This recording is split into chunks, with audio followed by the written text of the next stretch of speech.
ओम शांति। 8 अगस्त 2025 बाबा के महावाक्य। मीठे बच्चे, सदा इसी खुशी में रहो कि हमने 84 का चक्कर पूरा किया। अब जाते हैं अपने घर। बाकी थोड़े दिन यह कर्म भोग है। प्रश्न: विकर्माजीत बनने वाले बच्चों को विकर्मों से बचने के लिए किस बात पर बहुत ध्यान देना है? उत्तर: जो सर्व विकर्मों की जड़ देह अभिमान है, उस देह अभिमान में कभी ना आए, यह ध्यान रखना है। इसके लिए बार बार देही अभिमानी बन बाप को याद करना है। अच्छे और बुरे का फल जरूर मिलता है, अंत में विवेक खाता है, लेकिन इस जन्म के पापों के बोझ को हल्का करने के लिए बाप को सच सच सुनाना है। ओम शांति। बड़े ते बड़ी मंजिल है याद की। बहुतों को सिर्फ सुनने का शौक रहता है, ज्ञान को समझना तो बहुत सहज है। 84 के चक्कर को समझना है, स्वदर्शन चक्रधारी बनना है। जास्ती कुछ नहीं है। तुम बच्चे समझते हो हम सब स्वदर्शन चक्रधारी हैं। स्वदर्शन चक्र से कोई का गला नहीं काटते हैं, जैसे श्री कृष्ण के लिए दिखाया है। अब यह लक्ष्मी नारायण विष्णु के 2 रूप हैं। क्या उनको स्वदर्शन चक्र है? फिर श्री कृष्ण को चक्कर क्यों दिखाते हैं? एक मैगजीन निकालते हैं जिसमें श्री कृष्ण के ऐसे बहुत चित्र दिखाते हैं। बाप तो आकर तुम्हें राजयोग सिखाते हैं, न कि चक्कर से असुरों का घात करते हैं। असुर उनको कहा जाता जिनका आसुरी स्वभाव है।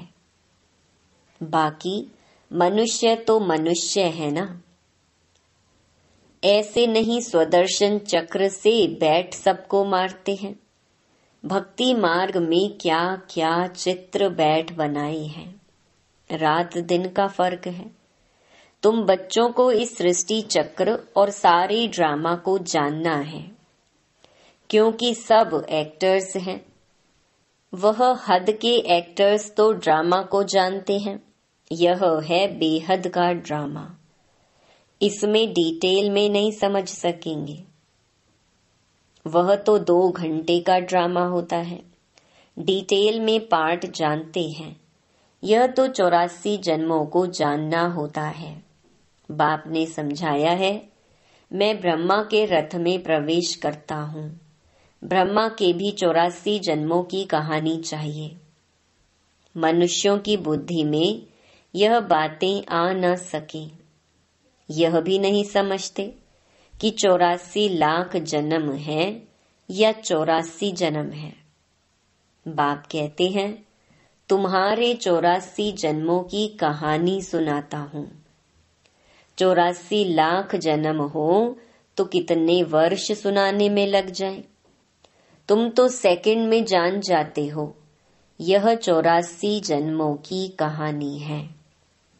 हमने 84 का चक्कर कैसे लगाया है? 84 लाख हो तो सेकंड में थोड़े ही समझ सकते। 84 लाख जन्म है ही नहीं। तुम बच्चों को भी खुशी होनी चाहिए। हमारा 84 का चक्र पूरा हुआ। अब हम घर जाते हैं। बाकी थोड़े दिन यह कर्म भोग है। विकर्म भस्म हो कर्मातीत अवस्था कैसे हो जाए, इसके लिए यह युक्ति बताई है। बाकी समझाते हैं इस जन्म में जो भी विकर्म किए हुए हैं वह लिख कर दो तो बोझ हल्का हो जाए। जन्म जन्मांतर के विकर्म तो कोई लिख न सके। विकर्म तो होते आए हैं जब से रावण राज्य शुरू हुआ है, तो कर्म विकर्म हो पड़ते हैं। सतयुग में कर्म अकर्म होते हैं। भगवानुवाच, तुमको कर्म अकर्म विकर्म की गति को समझाता हूँ। विकर्माजीत का संवत लक्ष्मी नारायण से शुरू होता है। सीढ़ी में बड़ा क्लियर है, शास्त्रों में कोई यह बातें नहीं है। सूर्यवंशी चंद्रवंशी का राज भी तुम बच्चों ने समझा है कि हम ही थे। विराट रूप का चित्र भी बहुत बनाते हैं, परंतु अर्थ कुछ भी नहीं जानते। बाप बिगर कोई समझा नहीं सकते। इस ब्रह्मा के ऊपर भी कोई है ना, जिसने सिखाया होगा। अगर कोई गुरु ने सिखाया होता तो उस गुरु का सिर्फ एक शिष्य तो नहीं हो सकता। बाप कहते हैं, बच्चे तुम्हें पतित से पावन, पावन से पतित बनना ही है। यह भी ड्रामा में नोंद है। अनेक बार यह चक्र पास किया है, पास करते ही रहेंगे। तुम हो ऑलराउंड पार्टधारी। आदि से अंत तक पार्ट और कोई का है नहीं। तुमको ही बाप समझाते हैं, फिर तुम यह भी समझते हो कि दूसरे धर्म वाले फलाने फलाने समय पर आते हैं। तुम्हारा तो ऑलराउंड पार्ट है। क्रिश्चियन के लिए तो नहीं कहेंगे कि सतयुग में थे, वह तो द्वापर के भी बीच में आते हैं। यह नॉलेज तुम बच्चों की ही बुद्धि में है। किसको समझा भी सकते हो? दूसरा कोई सृष्टि के आदि मध्य अंत को नहीं जानते। रचयिता को ही नहीं जानते तो रचना को कैसे जानेंगे? बाबा ने समझाया है, जो राइटियस बातें हैं वह छपाकर एरोप्लेन से सब जगह गिरानी है। वह पॉइंट्स अथवा टॉपिक्स बैठ लिखनी चाहिए। बच्चे कहते हैं काम नहीं है। बाबा कहते हैं, यह सर्विस तो बहुत है। यहाँ एकांत में बैठ यह काम करो। जो भी बड़ी बड़ी संस्थाएं हैं, गीता पाठशालाएं आदि हैं, उन सबको जगाना है, सबको संदेश देना है। यह पुरुषोत्तम संगम युग है। जो समझदार होंगे वह झट समझेंगे। जरूर संगम युग पर ही नई दुनिया की स्थापना और पुरानी दुनिया का विनाश होता है। सतयुग में पुरुषोत्तम मनुष्य होते हैं। यहाँ हैं आसुरी स्वभाव वाले पतित मनुष्य। यह भी बाबा ने समझाया है। कुंभ का मेला आदि जो लगता है, बहुत मनुष्य जाते हैं स्नान करने। क्यों स्नान करने जाते हैं? पावन होना चाहते हैं। तो जहाँ जहाँ मनुष्य स्नान करने जाते हैं, वहाँ जाकर सर्विस करनी चाहिए। मनुष्यों को समझाना चाहिए, यह पानी कोई पतित पावनी नहीं है। तुम्हारे पास चित्र भी है। गीता पाठशालाओं में जाकर यह पर्चे बांटने चाहिए। बच्चे सर्विस मांगते हैं, यह बैठकर लिखो। गीता का भगवान परम पिता परमात्मा शिव है, ना कि श्री कृष्ण। फिर उनकी बायोग्राफी की महिमा लिखो। शिव बाबा की बायोग्राफी लिखो, फिर आपे ही वह जज करेंगे। यह पॉइंट्स भी लिखनी है कि पतित पावन कौन। फिर शिव और शंकर का भेद भी दिखाना है। शिव अलग है, शंकर अलग है। यह भी बाबा ने समझाया है। कल्प 5000 वर्ष का है। मनुष्य 84 जन्म लेते हैं, ना कि 84 लाख। यह मुख्य मुख्य बातें शॉर्ट में लिखनी चाहिए, जो एरोप्लेन से भी गिरा सकते हैं, समझा भी सकते हैं। यह जैसे गोला है, इसमें क्लियर है फलाने फलाने धर्म फलाने फलाने समय पर स्थापन होते हैं। तो यह गोला भी होना चाहिए, इसीलिए मुख्य 12 चित्रों के कैलेंडर्स भी छपवा सकते हो, जिसमें सारा ज्ञान आ जाए और सर्विस सहज हो सके। यह चित्र बिल्कुल जरूरी है। कौन से चित्र बनाने हैं, क्या क्या पॉइंट लिखनी चाहिए, वह बैठ लिखो। तुम गुप्त वेश में इस पुरानी दुनिया का परिवर्तन कर रहे हो। अननोन वॉरियर्स हो। तुमको कोई नहीं जानते। बाबा भी गुप्त, नॉलेज भी गुप्त। इनका कोई शास्त्र आदि बनता नहीं। और धर्म स्थापक के बाइबल आदि छपते हैं, जो पढ़ते आते हैं, हर एक के छपते हैं। तुम्हारा फिर भक्ति मार्ग में छपता है। अभी नहीं छपना है, क्योंकि अभी तो यह शास्त्र आदि सब खत्म हो जाने हैं। अभी तुमको बुद्धि में सिर्फ याद करना है। बाप के पास भी बुद्धि में ज्ञान है, कोई शास्त्र आदि थोड़े ही पढ़ते, वह तो नॉलेजफुल है। नॉलेजफुल का अर्थ फिर मनुष्य समझते हैं, सबके दिलों को जानने वाला है। भगवान देखते हैं, तब तो कर्मों का फल देते हैं। बाप कहते हैं, यह ड्रामा में नूंद है। ड्रामा में जो विकर्म करते हैं तो उनकी सजा होती जाती है। अच्छे व बुरे कर्मों का फल मिलता है, उसकी लिखत तो कोई है नहीं। मनुष्य समझ सकते हैं जरूर, कर्मों का फल दूसरे जन्म में मिलता है। अंत घड़ी विवेक फिर बहुत खाता है। हमने यह पाप किए हैं, यह सब याद आता है। जैसा कर्म वैसा जन्म मिलेगा। अभी तुम विकर्मा जीत बनते हो, तो कोई भी ऐसा विकर्म नहीं करना चाहिए। बड़े ते बड़ा विकर्म है देह अभिमानी बनना।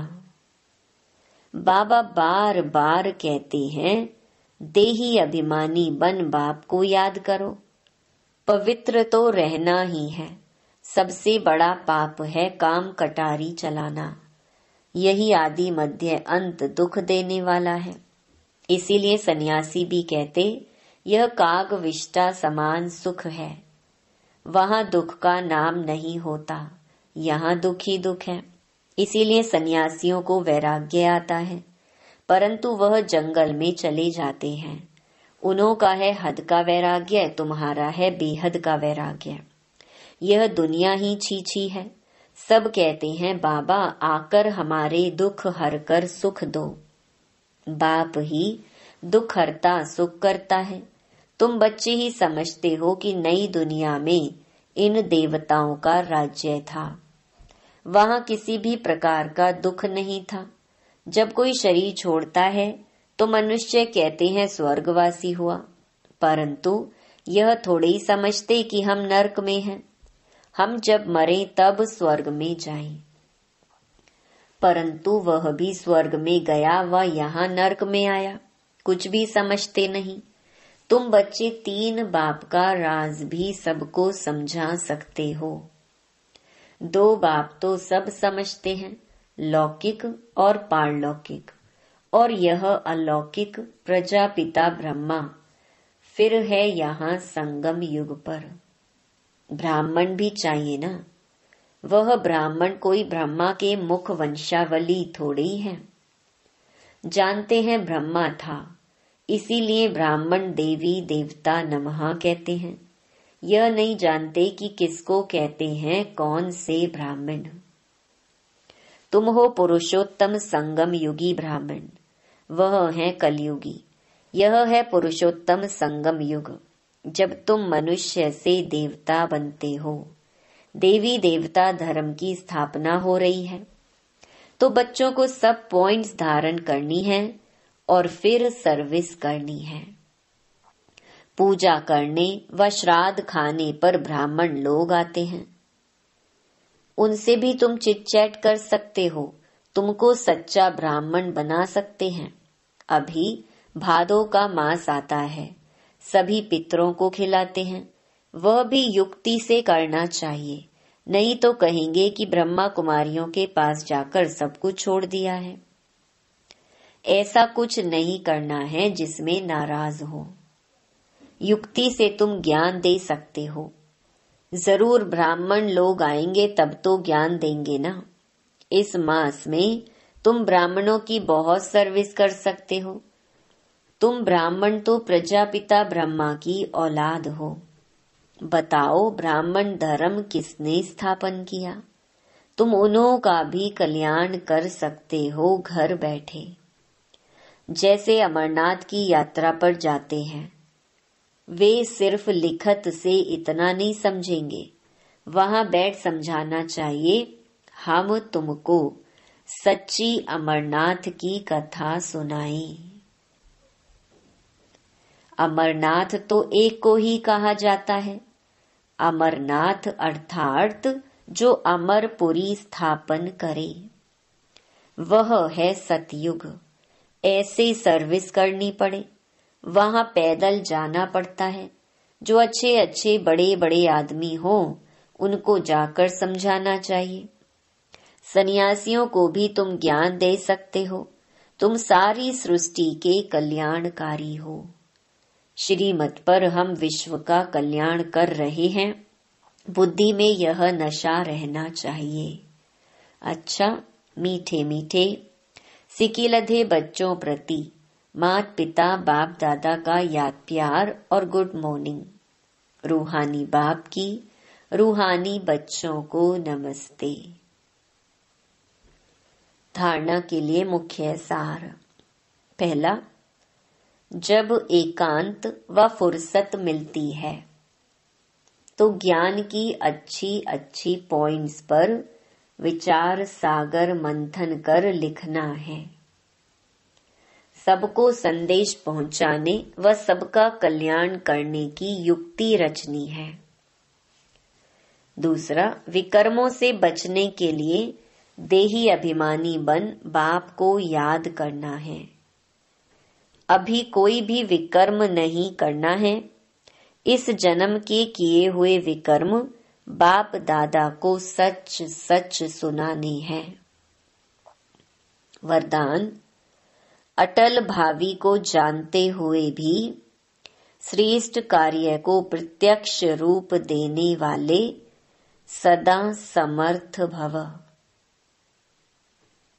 नया श्रेष्ठ विश्व बनने की भावी अटल होते हुए भी समर्थ भव के वरदानी बच्चे सिर्फ कर्म और फल के, पुरुषार्थ और प्रारब्ध के, निमित्त और निर्माण के, कर्म फिलॉसफी अनुसार निमित्त बन कार्य करते हैं।